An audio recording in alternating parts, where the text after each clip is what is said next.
Marcus Webb stared at the glowing screen in his cramped San Diego apartment, the blue light casting shadows across his unshaven face. At 33, his life had narrowed to this: 12-hour shifts managing IT infrastructure for a pharmaceutical company, microwave dinners, and the hollow echo of silence that filled every corner of his studio. The divorce papers sat in a drawer, signed 18 months ago. But the weight of that failure still pressed against his chest like a stone. His ex-wife, Jennifer, had been brutally honest in their final conversation. "You're emotionally unavailable, Marcus. Living with you is like living with a ghost." He had tried to defend himself, explaining that his quiet nature was just who he was, that not everyone expressed love through constant conversation. But she was already gone, mentally checked out long before she physically moved to her mother's house in Phoenix. The dating apps had been Jennifer's suggestion during their last attempt at counseling. "Maybe you need to put yourself out there, learn to connect with people again." Marcus had downloaded Tinder, Bumble, and Hinge within a week of her departure. The results were devastating. Women would match with him, exchange a few messages, then vanish without explanation. The few dates he managed to secure ended with polite excuses and blocked numbers. One particularly brutal rejection came from a woman named Ashley who told him over text that he seemed like he had given up on life. Her words stung because they were accurate. Marcus had given up, not just on dating, but on the possibility that anyone would ever truly understand him. By the summer of 2023, Marcus had deleted the mainstream apps. The constant rejection was eroding what little confidence he had left. A coworker mentioned an alternative platform called Deep Connect, marketed toward people seeking genuine intellectual and emotional bonds before physical attraction entered the equation. The tagline promised, "Connect with souls, not faces." Marcus created a profile late one July evening. He wrote honestly about his divorce, his struggle with emotional expression, his love for science fiction novels and obscure indie films. He posted 2 casual photos, nothing flattering, just himself looking tired but real. He expected nothing. Then he found Riley's profile. The bio was articulate and vulnerable, discussing the difficulty of finding authentic connection in a superficial world. Riley wrote about working as a freelance graphic designer, spending evenings painting abstract art, and believing that real intimacy required patience and trust. The profile photos showed only artistic shots, angles that revealed a slender figure, long dark hair, and expressive eyes, but never a full, clear face. Marcus sent a message. He kept it simple, mentioning that her perspective on connection resonated with his own experiences. He hit send, expecting silence. Instead, Riley responded within 20 minutes. The message was thoughtful and engaged directly with what Marcus had written. They exchanged numbers that same night. The first phone call lasted 4 hours. Riley's voice was soft, slightly raspy, with a musicality that Marcus found hypnotic. They discussed everything from childhood traumas to favorite books to philosophical questions about meaning and existence. Riley listened without judgment when Marcus admitted his marriage had failed because he didn't know how to be vulnerable. "I understand that more than you know," Riley said quietly. "Sometimes showing people who we really are feels impossible." The calls became nightly rituals. Marcus would finish work, order takeout, and immediately dial Riley.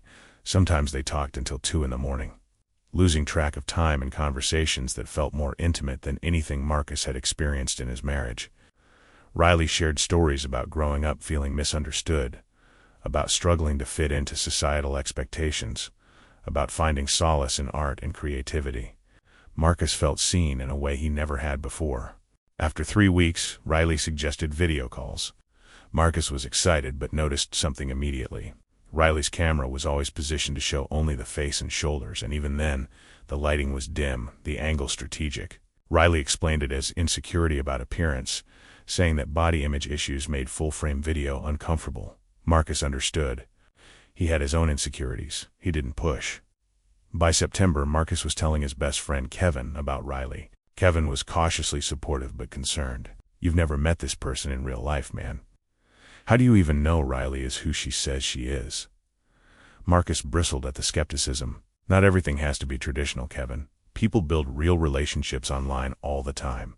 Kevin backed off, but his doubt lingered in Marcus's mind like smoke. Marcus's mother, Patricia, was even more worried. When Marcus mentioned Riley during their weekly phone call, Patricia's voice tightened. "Honey, please be careful. You don't really know this person. What if they're hiding something? Marcus felt anger flash through him. Why does everyone assume the worst? Riley is kind, intelligent, and actually cares about me. That's more than I can say for most people. The relationship deepened through the fall. Riley sent Marcus a painting, an abstract piece in blues and grays that somehow captured the loneliness they both felt. Marcus had it framed and hung it above his desk. He started sending Riley money when she mentioned struggling with freelance income. First $300 for software, then $600 for unexpected medical bills. Riley was grateful, almost tearful. "You're the most generous person I've ever known, Marcus. I don't deserve you." But Marcus never questioned it. He was in love. For the first time since his divorce, he felt purpose, connection, hope. He started imagining a future. Maybe Riley would move to San Diego. Maybe he would relocate to Seattle, where Riley lived. He researched apartments, calculated costs, and even looked at engagement rings online. By December, Marcus was ready. He told Riley they needed to meet in person. Riley hesitated, suggesting they wait until the relationship felt more solid. But Marcus insisted. "I need to see you, Riley. I need to hold your hand and know this is real." After days of gentle pressure, Riley agreed. They set a date for early January 2024. Marcus booked a flight to Seattle immediately. He had no idea that everything he believed was about to shatter. January 8th. 2024 began with nervous anticipation that felt like electricity coursing through Marcus's body. He woke at 5 in the morning, too anxious to sleep any longer. His suitcase sat by the door, packed with 3 days' worth of clothes, toiletries, and a small velvet box containing a silver ring he had purchased weeks earlier. He wasn't planning to propose immediately, but he wanted to be prepared if the moment felt right. The Uber arrived at 6:15, and Marcus rode to San Diego International Airport in silence, checking his phone obsessively for messages from Riley. She had been quieter than usual over the past few days, her responses shorter, her tone slightly distant. When Marcus asked if everything was okay, Riley assured him it was just nervousness about finally meeting. "I've waited so long for this," Riley had texted. "I just want everything to be perfect." Marcus's flight departed at 8:30, a direct route to Seattle-Tacoma International Airport with an estimated arrival time of 11:15. He sat in a window seat, watching the California coastline disappear beneath clouds, and replayed every conversation he and Riley had shared over the past 6 months. The vulnerability, the late-night confessions, the feeling of being completely understood for the first time in his life. This was it. This was the beginning of his real life. He texted Riley from the airport in San Diego. "On my way. Can't believe this is actually happening."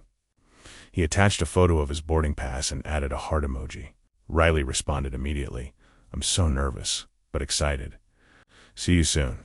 Meanwhile, in a modest apartment in the Capitol Hill neighborhood of Seattle, Riley Chun sat on the edge of the bed, hands trembling. Riley had barely slept, consumed by a decision that had been postponed too long. The apartment was small but meticulously organized, with canvases leaning against walls and art supplies arranged on shelves.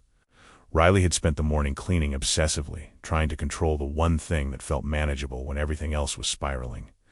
Riley checked the flight status on a phone and saw that Marcus's plane had taken off on time. Panic surged. Riley had known this day would come eventually, but now that it was here, the weight of months of deception felt crushing. Riley thought about calling Marcus, telling him not to come, confessing everything over the phone before it was too late. But the words wouldn't form. Fear had a way of paralyzing even the most necessary actions.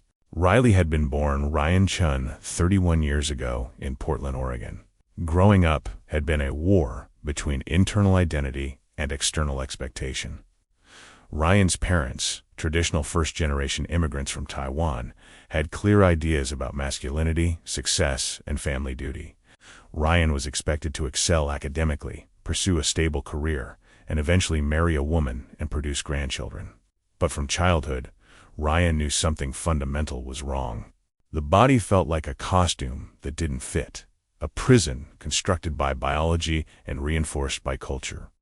By 18, Ryan had left home for college in Seattle, escaping the suffocating expectations of family.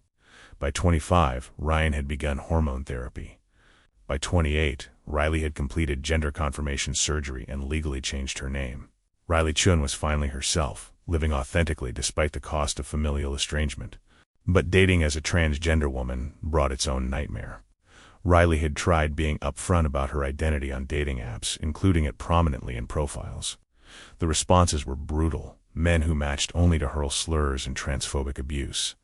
Men who fetishized her, treating her as an object of curiosity rather than a person.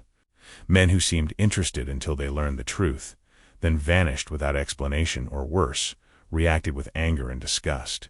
After 2 years of rejection and harassment, Riley made a decision. She would wait to disclose her identity until after emotional connection had been established. She rationalized it constantly. If someone loves who I am as a person, maybe my history won't matter as much. She told herself she wasn't lying, just protecting herself until it was safe to be vulnerable. But deep down, she knew she was terrified of being rejected again, especially by someone who seemed to genuinely care.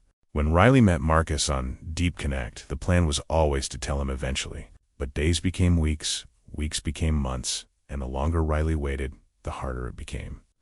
Every conversation made the truth more dangerous.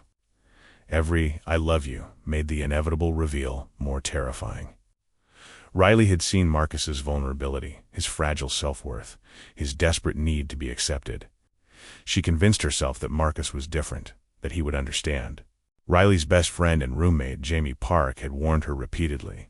You can't build a relationship on hiding who you are. He needs to know. If he can't handle it, then he's not the right person. Riley knew Jamie was right, but fear overrode logic every single time. I'll tell him, Riley promised, just not yet. Now it was too late for gradual disclosure. Marcus was on a plane, flying across 2 states to meet someone he thought he knew. Riley stood in front of the mirror, wearing a simple blue dress and light makeup, and tried to imagine Marcus's face when he realized the truth. Would he be angry, disgusted? Would he simply turn around and leave? Riley had experienced all those reactions before. The question wasn't whether Marcus would react badly, but how badly. At 11:22, Marcus's plane touched down in Seattle. He grabbed his carry-on bag, navigated through the terminal, and headed straight for baggage claim, which is where they had agreed to meet. His heart was pounding so hard he could hear it in his ears. He pulled out his phone and texted Riley. Just landed. I'm at baggage claim near Carousel 3. Can't wait to see you. Riley received the message and felt physically ill. This was it. There was no more time to prepare, no more opportunities to find the perfect words. Riley called a rideshare, climbed into the back seat, and told the driver to hurry. The drive to the airport took 23 minutes. Riley spent the entire ride staring out the window, silently rehearsing explanations that all sounded inadequate. Marcus stood near Carousel 3, holding a bouquet of white lilies he had purchased at an airport flower stand. He kept scanning the crowd, looking for Riley's face, the one he had seen in video calls and photos. People rushed past him, reuniting with loved ones, but Marcus only saw strangers. He checked his phone again. Riley had texted back, I'm here, near Carousel 3, look for me. Marcus turned slowly, his eyes searching, and then he saw someone walking toward him. Slender frame, long dark hair, the same expressive eyes from the photos, but something was different. Something in the bone structure, the shoulders, the hands. Marcus's brain struggled to process what he was seeing. His smile froze. His grip on the flowers tightened. Riley stopped 3 feet away and said softly, Marcus, it's me. It's Riley. Marcus stared, his expression shifting from confusion to shock to something darker. His mouth opened, but no words came. The flowers slipped slightly in his hand. For 15 seconds, neither of them moved. The noise of the airport faded into background static. Then Marcus said, in a voice barely above a whisper, what are you?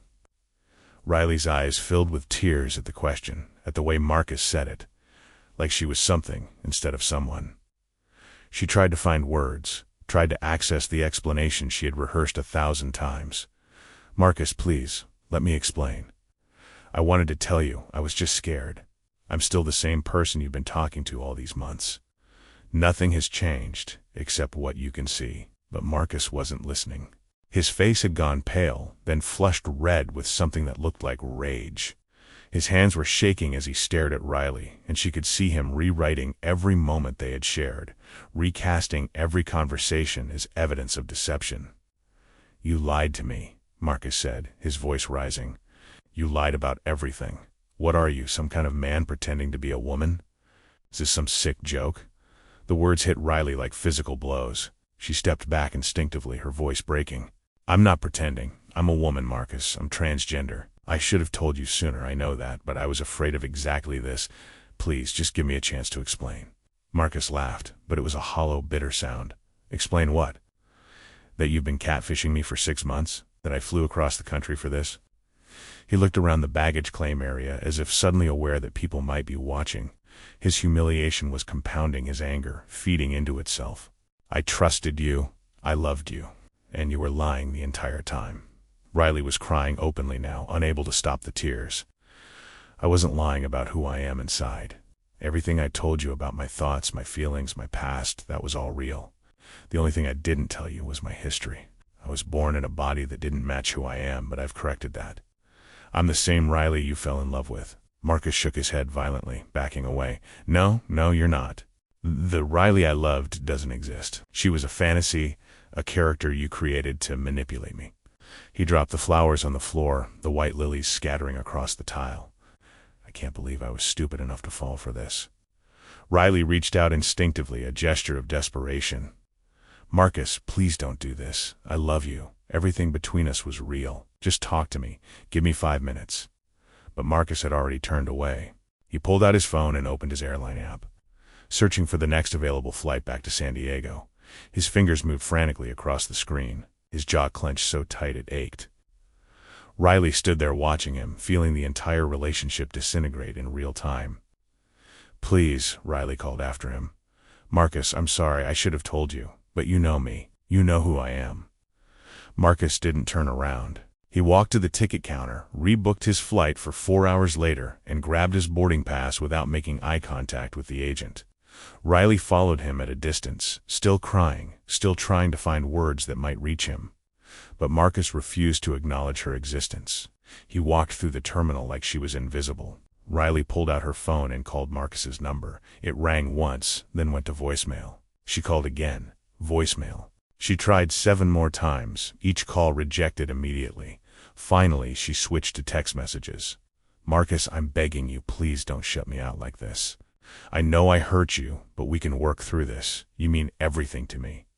Marcus read each message as it came through. He was sitting at an airport bar, already 2 whiskeys deep, and every word Riley sent made him angrier. She had made him look like a fool. She had wasted 6 months of his life. She had taken his money, his trust, his love, and given him nothing but lies in return.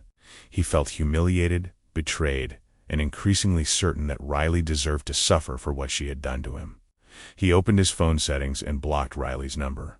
The messages stopped coming. Marcus ordered a 3rd whiskey and downed it quickly, the alcohol amplifying the rage that was metastasizing inside him. He thought about all the times Riley had steered video calls to avoid showing her full body. All the excuses about insecurity, all the careful manipulation. She had known exactly what she was doing.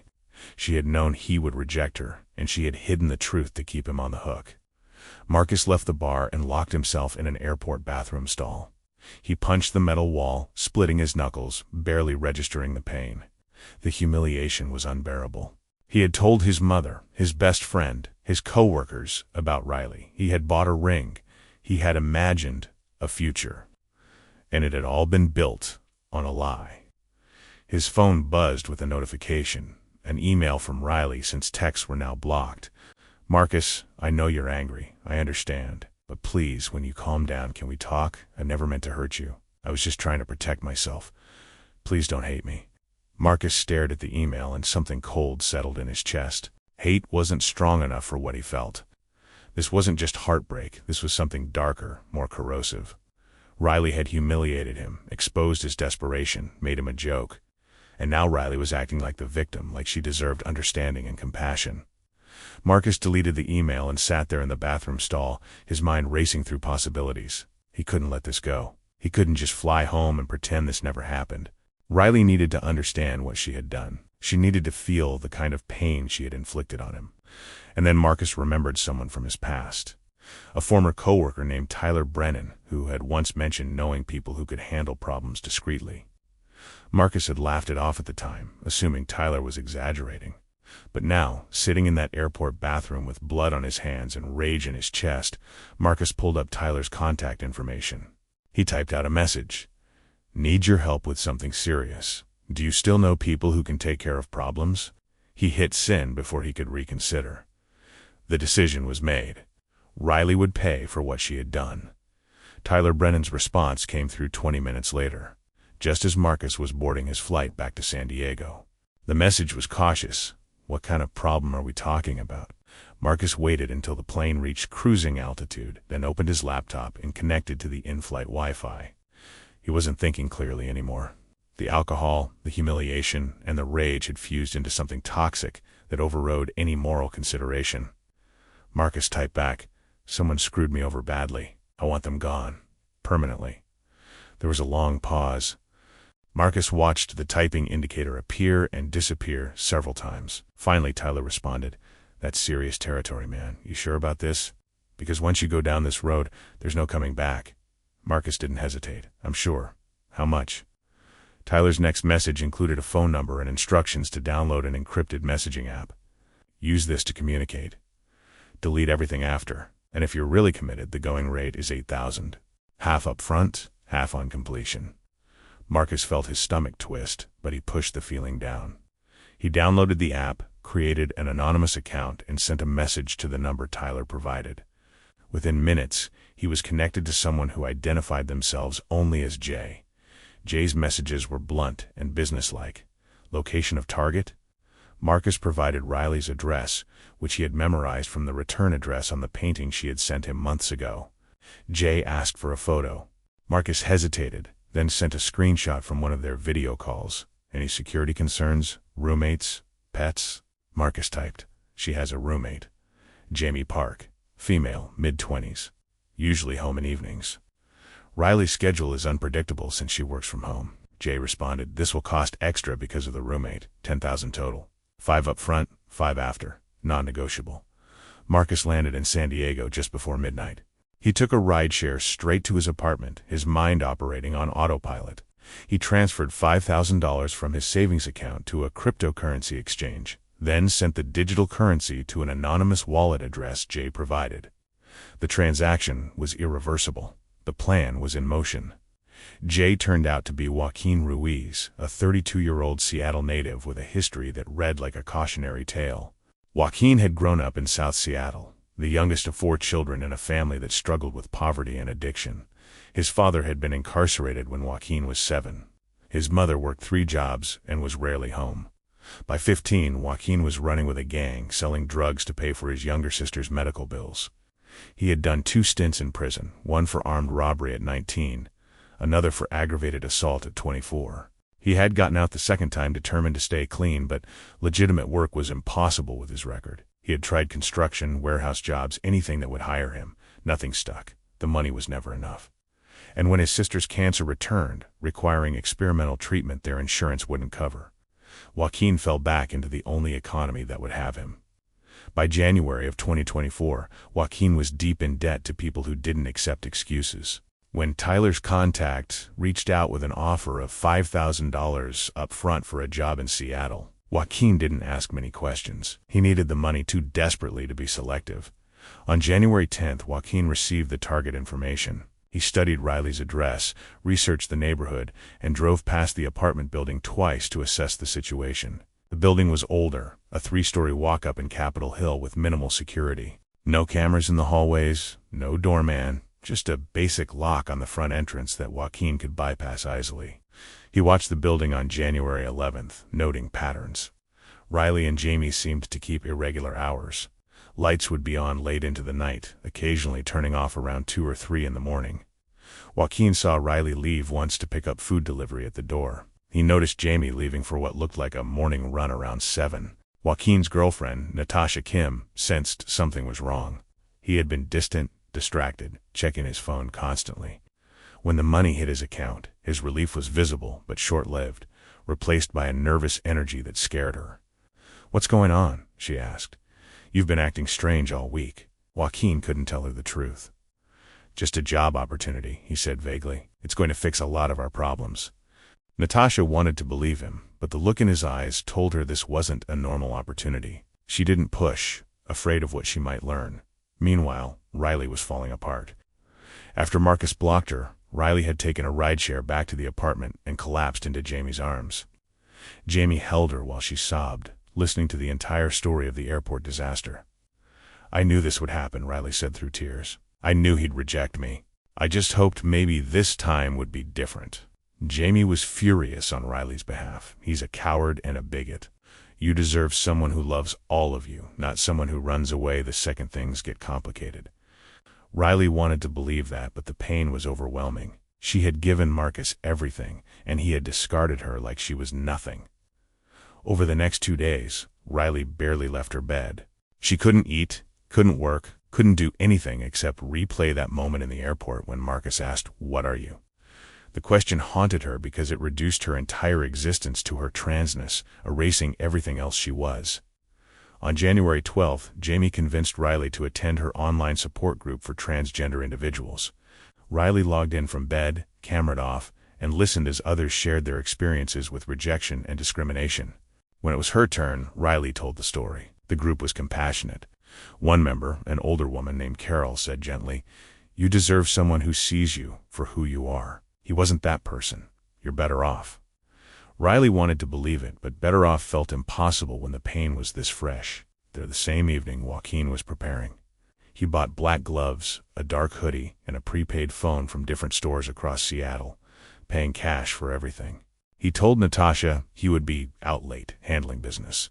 She watched him leave, feeling dread settle in her stomach. January 13th arrived cold and gray. Typical Seattle weather that matched Riley's emotional state. She'd finally gotten out of bed, showered, and tried to return to some semblance of normalcy. Jamie had left for an evening yoga class, promising to bring back Thai food afterward. Riley was alone in the apartment working on a graphic design project that was already past a deadline. At 9:45 that evening, Joaquin Ruiz parked his car 4 blocks from the apartment building. He sat in the darkness, hands gripping the steering wheel, trying to steady his breathing. He had done terrible things in his life, hurt people in fights, robbed convenience stores, but he had never killed anyone. The weight of what he was about to do pressed down on him like physical force. He thought about his sister, about the medical bills, about the debts that would bury his family if he didn't follow through. He thought about the $5,000 already spent on treatment, on rent, on keeping his family afloat. He had taken the money. He had made a commitment. There was no backing out now without consequences that would destroy everyone he loved. Joaquin pulled on the black gloves, zipped up the hoodie, and grabbed a small crowbar from the back seat. He had planned to use it to force entry if necessary, but when he reached the apartment building's front door, he found it propped open by a broken lock that no one had bothered to repair. He slipped inside unnoticed. The building was quiet. Most residents were settled in for the night, lights glowing behind closed doors. Joaquin climbed the stairs to the second floor, where Riley's apartment was located, Unit 204. He stood outside the door, listening.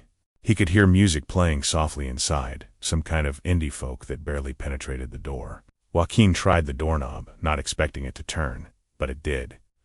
Riley had forgotten to lock it after accepting a food delivery earlier.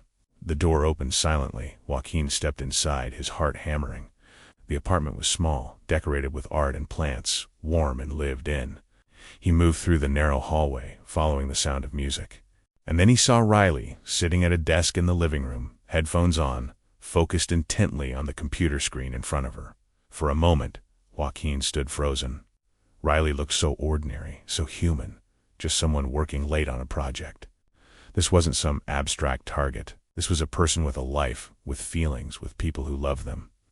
Joaquin took a step back toward the door, thinking maybe he could leave, pretend he had never been here, but his shoe scraped against the floor. Riley heard it, turned around, and saw him standing there in the dark hoodie and gloves. Riley's eyes went wide with terror.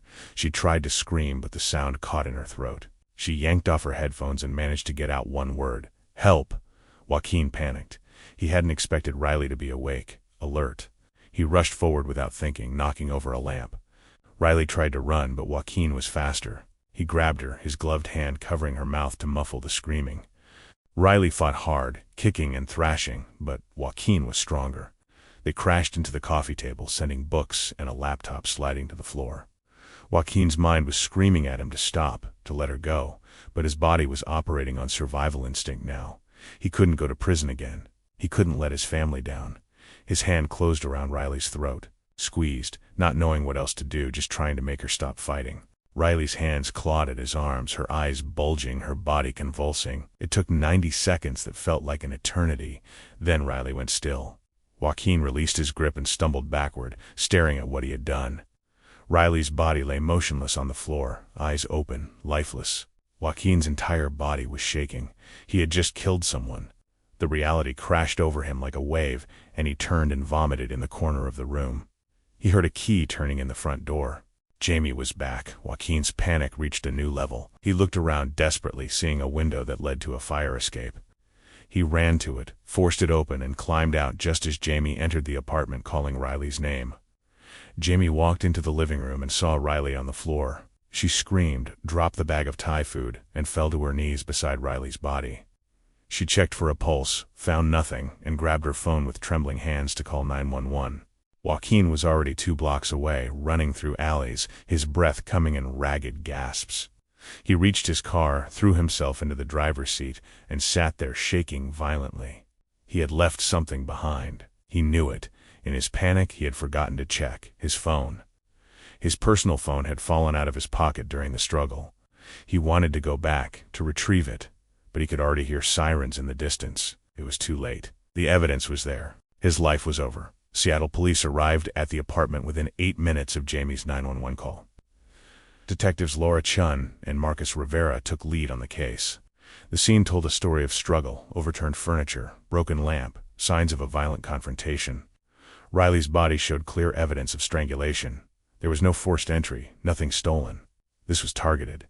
Detective Chun was processing the scene when she noticed a smartphone partially hidden under the overturned coffee table. She bagged it carefully. The screen was unlocked. Within minutes they had a name, Joaquin Ruiz.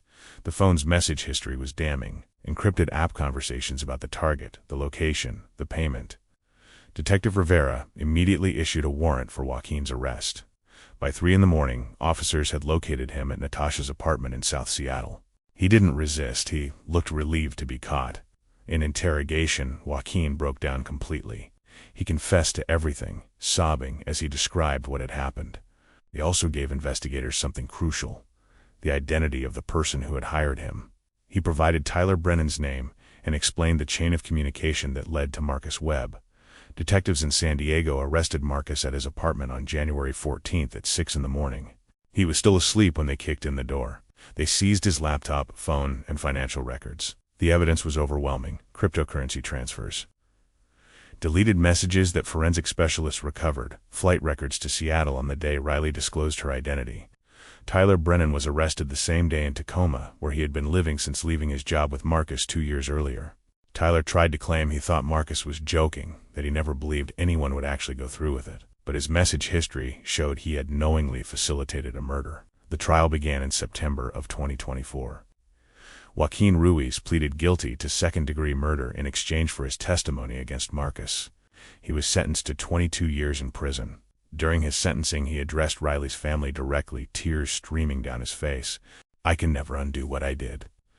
I took someone's daughter, someone's friend, and I have to live with that forever. I'm sorry, it doesn't mean anything, but I'm saying it anyway." Tyler Brennan accepted a plea deal for being an accessory to murder. He received 12 years. His testimony corroborated every detail of Marcus's involvement. Marcus Webb's trial was the main event. His defense attorney, Pamela Forster, tried to argue that Marcus had only intended to scare Riley, not kill her, that his messages were vague and open to interpretation.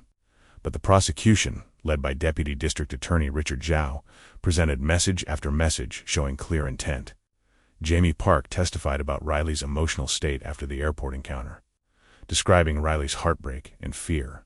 Kevin Martinez, Marcus's best friend, testified about Marcus's obsession with Riley and his rage after Seattle. Most devastating was the forensic linguistic analysis of Marcus's messages, which showed deliberate, premeditated planning. Marcus showed no remorse throughout the trial. He sat stone-faced, occasionally shaking his head as if he were the victim. When given the opportunity to speak, he said only, "I trusted someone who lied to me. I was the one who was hurt." The jury deliberated for 6 hours. Guilty on all counts: first-degree murder, conspiracy to commit murder, and solicitation of murder. On October 27, 2024, Judge Catherine Morrison sentenced Marcus Webb to life in prison without the possibility of parole. "You orchestrated the murder of a human being because your ego couldn't handle reality," Judge Morrison said. Riley Chun was guilty of nothing except being afraid of rejection, a fear that proved tragically justified. "You are a danger to society and will spend the rest of your life incarcerated." Marcus's mother collapsed in the courtroom. Kevin sat in stunned silence. Across the aisle, Jamie and Riley's parents wept with relief. In prison, Marcus deteriorated rapidly. He was placed in protective custody after threats from other inmates. He attempted suicide twice within the first year, both times unsuccessful. Psychiatric evaluations revealed narcissistic personality disorder and an inability to accept responsibility. He never once expressed remorse for Riley's death. Riley's family established the Riley Chun Foundation, dedicated to supporting transgender individuals navigating relationships and providing resources about safety and dating. Jamie became an advocate for better verification systems on dating platforms and stronger hate crime legislation. The case sparked national conversation about transphobia, violence against transgender people, and the dangers of online deception from all sides. Some used it to justify discrimination. Others used it to highlight the desperate lengths transgender people go to in order to protect themselves from violence. Riley Chun was 28 years old when she died. She was an artist, a daughter, a friend, someone who loved deeply and deserved to be loved in return. Her death was senseless, born from one man's inability to see her as fully human. Marcus Webb destroyed multiple lives because he valued his pride more than someone else's existence. That choice will define him forever.